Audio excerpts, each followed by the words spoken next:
Bom, essa é a nossa apresentação. Ficamos com o tema Rhodococcus. E é composto pelos discentes Débora Ingrid dos Santos e Pablo Johnson de Moura Souza. E o docente é o professor David Germano. Então, vou começar falando um pouco sobre a taxonomia dessa bactéria.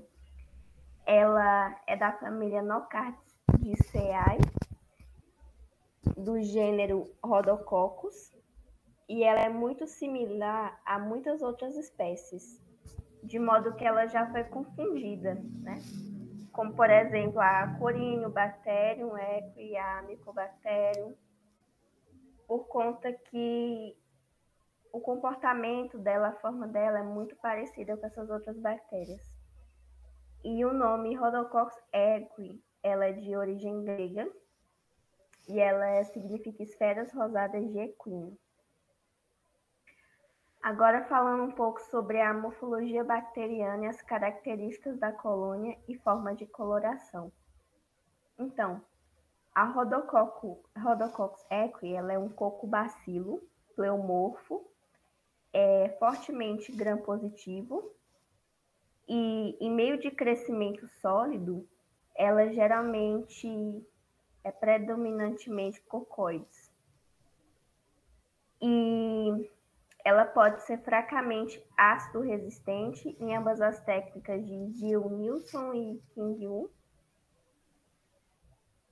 E a intensidade da coloração ácido resistente, ela vai variar muito com a idade da cultura, com o meio de crescimento e também a visualização direta do micro-organismo em amostras de aspirado de traqueia, de lavado de broncoalveolar, ela geralmente é feita pelo método de Gram, com o uso de corante ácido resistente de Fitch e o uso de corante de prata metenamina de Grocott. E ela tem uma coloração salmão assim bem característica. Ao lado, eu separei duas fotos. Na imagem de cima, a gente consegue ver essa característica bem pleomorfa dela, né?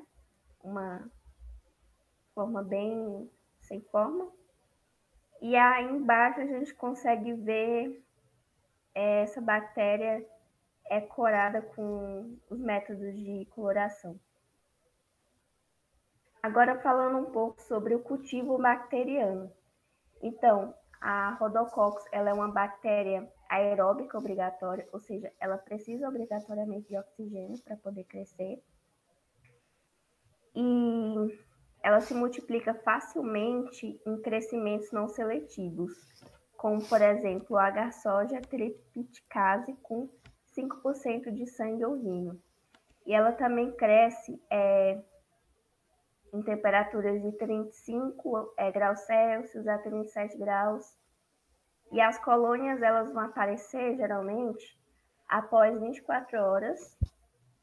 E só depois de 48 horas que elas vão apresentar uma aparência assim, bem característica delas, né? Uma aparência bem mucoide, bem semelhante a gotas de leite. E nas fezes de animais e no solo, ela pode crescer em temperatura tão baixa quanto 10 graus Celsius. Na imagem ao lado a gente pode ver essa característica assim dela bem mucoide, né? Semelhante a gotas de leite. Nessas imagens a gente também consegue ver bem essas características de gota de leite. Agora falando um pouco sobre as atividades bioquímicas dela. Ela é catalase positiva e urease positiva. Ela tipicamente ocasiona redução de nitrato. Ela não fermenta carboidrato, ou seja, ela é um asacarolítico. Ela é oxidase negativa. E uma característica fenotípica bem útil para poder identificar laboratorialmente essa atividade, né, do Rhodococcus equi é pelo teste de campo, porque a Rhodococcus equi ela produz fosfolipases que elas vão exacerbar as atividades hemolíticas de beta-toxina de Staphylococcus aureus e de fosfolipase C de Corynebacterium pseudotuberculosis. Então, como é que funciona o campo teste, né? O campo teste ele funciona com uma placa agar-sangue, vai ser utilizada uma placa agar-sangue, e aí nela vai ser feita um esfregaço, né, com a Rhodococcus equis. Embaixo vai ser utilizada a Staphylococcus aureus para poder fazer um sinergismo, né, hemolítico, para poder realmente identificar se realmente é uma Rhodococcus equis ali, entendeu?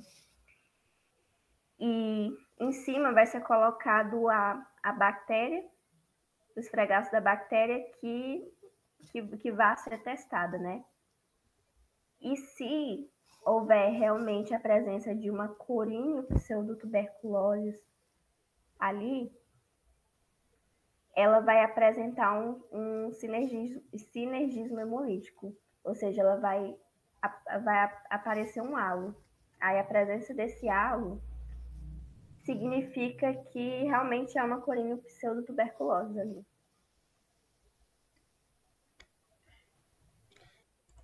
Bom, vou falar um pouco sobre as estruturas antigênicas e os fatores de virulência. Bom, a Rhodococcus faciens é uma espécie que eu vou citar, pois ela é um fitopatógeno, ou seja, no gênero da Rhodococcus existe apenas duas espécies que são patógenas, e uma delas é patógeno de planta, por isso eu vou só citar. Basicamente, ela causa a doença da vesícula foliar, e a Rhodococcus faciens ela é o único membro que ele é patógeno de planta, pois o outro membro é o que a gente vai citar mais à frente, que é um patógeno de importância veterinária. Os hospedeiros dele são os dicotilodênios e os monocotilodênios. E na imagem ao lado é apenas uma placa contendo o Rhodococcus faciens, onde pode se evidenciar essa cor em salmão. Pode passar o slide. Bom, aqui a gente vai falar da Rhodococcus equi, que é a que tem um fator de virulência e de importância medicina veterinária. Bom, basicamente, a infectividade da Rhodococcus equi, ela está ali relacionada à linhagem monócito e macrófago. Ou seja, ela vai infectar somente monócito e macrófago ou ficar de forma extracelular na corrente sanguínea. A virulência dela é basicamente a capacidade que ela tem de inibir a fusão do lisossomo ao fagossomo, que é uma ação muito semelhante à Mycobacterium tuberculose. Na imagem ao lado, a gente pode ver ali o exemplo de uma bactéria virulenta e avirulenta. A bactéria virulenta de Rhodococcus equi, ela vai entrar no macrófago, vai ter a formação do fagossomo e a fusão com o lisossomo e ela vai ser ingerida. Já na bactéria virulenta, ela vai entrar no macrófago e vai impedir essa fusão do fagossomo com o lisossomo, mantendo o pH neutro, onde ela vai conseguir se multiplicar ali dentro do fagossomo. Pode passar. Bom, aí em estudos antigos, durante muito tempo foi achado que os fatores de virulência dela eram basicamente três fatores, que era a cápsula polissacarídea, a enzima de fosfolipase C, que foi mencionada, e a colesterol oxidase.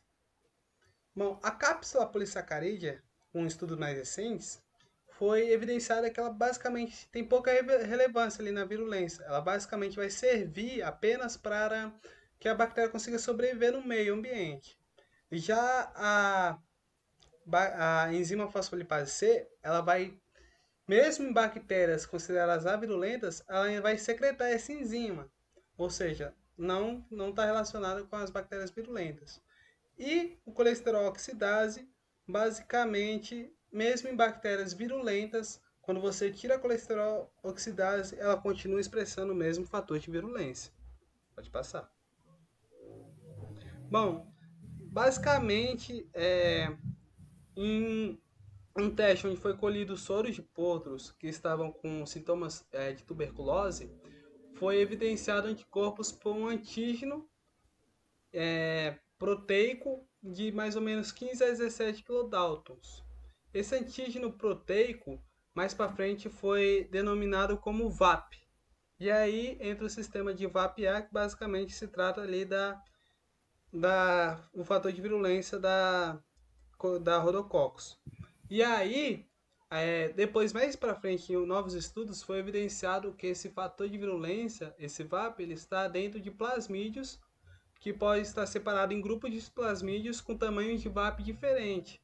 São grupos de 1 a 4, com tamanho que pode variar de 85 a 90. E aí, basicamente, olhando a presença desse plasmídio, foi evidenciado também que não existe só o VAP-A, que foi o primeiro antígeno achado. Existe VAP-C, VAP-D, VAP-E, que são VAPs que podem estar relacionados, podem ser expressos junto com o VAP-A e podem ser expressos também de forma sem o VAP-A, em outras espécies. Bom, a cepa da bactéria que ela não contém esse plasmídio, ela não vai ter a capacidade de sobreviver nem de replicar dentro desse fagossomo e nem a capacidade de inibir a fusão do fagossomo com o lisossomo. E além disso, a expressão do VAP ela ocorre em maior forma, em maior grau, na temperatura de 37 graus, um pH de 6,5, e também ela aumenta quando a bactéria sofre um estresse oxidativo, basicamente de peróxido de hidrogênio. Basicamente, então, esse é o meio que está dentro do macrófago, e aí por isso é evidenciado que quando começa a ativação disso, de forma precoce, antes do pH se tornar ácido, a bactéria vai ter uma explosão de ativação desse gene para impedir que isso aconteça, ela consiga sobreviver. Na imagem ao lado, basicamente é a bactéria Rhodococcus. Aí, de forma anterior, foi um gene endógeno entrou nessa bactéria, que foi chamado de gene primordial. Ele teve a multiplicação e aí formou uma linha que pode ser traduzida e é traduzida nessas condições. E que também, de espécie para espécie, vai variar. Você pode ver que no equino ele está em vermelho, no bovino ele está em verde. Além disso, foi evidenciado que a Rhodococcus que acomete humanos e acomete suínos, ela não possui a VAP-A, ela possui uma espécie semelhante que é chamada de VAP-B, e esse VAP-B ele é pouco virulento para potros e camundongos, que são espécies que são mais afetadas pela VAP-A. Num teste que foi feito onde 10 a 6 bactérias com VAP-B foram injetadas em potros, eles não apresentaram nenhum sinal clínico. E já os potros que foram infectados com a bactéria que continha VAP-A, 106 bactérias que continham VAP-A, eles apresentaram graus elevados desses sintomas, sabe? Dos sinais clínicos. Pode passar. Bom, basicamente, esse é o principal fator de virulência ali da bactéria. É justamente esse VAP, esse sistema de VAP, que ele pode ser expresso em conjunto com o VAP-A, VAP-B, e que varia de espécie para espécie. O equino vai ter o VAP-A, o ser humano, o suíno vai ter o VAP-B, e uma não é virulenta a outra espécie. E também, fora isso, a gente pode ter alguns outros fatores que ali é ligado ao cromossomo, e eles são muito parecidos com o patógeno da mesma família, que é a Mycobacteria tuberculose. Eles vão estar envolvidos no fator de virulência dessa bactéria, como é o caso do cromossomo ácea, que ele vai codificar as enzimas de isocitrato liase, que ele basicamente ele vai fazer o metabolismo dos ácidos graxos, que ele é importante para o crescimento bacteriano. Além disso, vai ter gene relacionado à aquisição de nutrientes, de resistência ao estresse oxidativo, a participação de sistema regulatório e genes envolvidos na transcrição do próprio plasmídio de virulência, que ainda está sendo estudado, ou seja, esses genes fora o VAP-A, eles ainda estão sendo estudados hoje em dia. Tem uma pesquisa no Brasil que fala que em 100% dos equinos, dos potros acometidos com Rhodococcus, tem VAP-A. Porém, em outro país foi evidenciado em 97%, ou seja, ainda está sendo estudado. Pode passar. Bom, vou falar da patogenia básica. Basicamente, essa é uma bactéria que ela tem um potencial zoonótico, ela pode acometer outras espécies, inclusive o ser humano. Porém, ela só acomete humanos que já sejam imunodeficientes ou imunodeprimidos. E basicamente, a maioria dos relatos que você vai contar por aí, o paciente já havia uma HIV, por exemplo. E, bom, os sintomas é muito parecido com tuberculose, ela vai formar ali uma pneumonia necrosante, porém O que vai ser evidenciado ali na imagem 1 é uma foto na tomografia de um pulmão com suspeita de rodococos. Ali você pode ver dois abscessos no lado esquerdo do pulmão. Porém, ela pode passar pelo corpo através da bacteriemia, através da circulação do sangue. Como eu falei, ela pode estar ali na circulação sanguínea e passar para diferentes partes do corpo e até infectar feridas, formar abscesso, abscesso cerebral, tireoide, o que é mostrar ali na segunda imagem, onde ela infeccionou uma ferida e formou um abscesso subcutâneo, perto da boca. Pode passar. Bom, a patogenia em cavalos, ela acontece principalmente em potros nos primeiros dias de vida e seus sinais clínicos só aparecem a partir da quinta semana. Basicamente, nos primeiros dias o potro não vai sentir nenhum sinal clínico, nenhuma alteração fisiológica, porém vai começar o desenvolvimento dos abscessos pulmonares, onde vai fazer com que o potro ele apresente um aumento progressivo da frequência respiratória, pois as trocas gasosas, ele vai tentar compensar a troca gasosa que vai dar prejudicada justamente pelo forma de abscesso nos alvéolos. E além disso, a respiração ela vai ser realizada com dificuldade. Quando chegar num grau mais severo, ela vai ter uma massa muito densa de abscessos pelo pulmão. O animal ele vai ter febre, ele vai ter falta de ar, ele vai ter depressão por todos esses sintomas. E ele ainda pode ter ou não ter tosse e descarga nasal. E progredindo ainda mais o caso clínico, o animal ele vai aparecer anorexia, ele vai se deitar em posição de décubro, não vai levantar. E ele vai ter uma respiração abdominal, que é a característica de respiração com dor. Quando o animal ele respira com dor, ele tem uma respiração abdominal. E se esse caso ele não for controlado, não for tratado, ele vai levar esse animal ao óbito. Na imagem, a gente basicamente vê um pulmão feito de uma necrópsia de um outro, onde ele já estava bem acometido. Você pode ver ali que tem bastante presença de abscessos, você pode ver bastante abscesso, uns grandes, alguns pequenos ainda, mas tem um bem grande ali na parte mais central ali do pulmão. Basicamente, esse é o principal, os principais sintomas. Porém, pode passar o slide. Ele pode infectar através da bacterianemia outras partes extrapulmonares, que são outros tecidos afetados, que vão causar essa lista de sintomas aqui, como por exemplo linfangite, abscesso intrapulmonal, intraabdominal, nefrite, pode causar anemia e pode causar sinusite, estomatite. Basicamente ele pode formar ali em várias partes do corpo do equino. E eu percebi também que ocasionalmente ele vai gerar ali, vai fazer com que haja abortos e inflamação na placenta, placentite. Pode passar. Enfim, essa foi a nossa apresentação. Essa foi as referências utilizadas, feitas na pesquisa para apresentar o gênero. Muito obrigado pela atenção e até a próxima.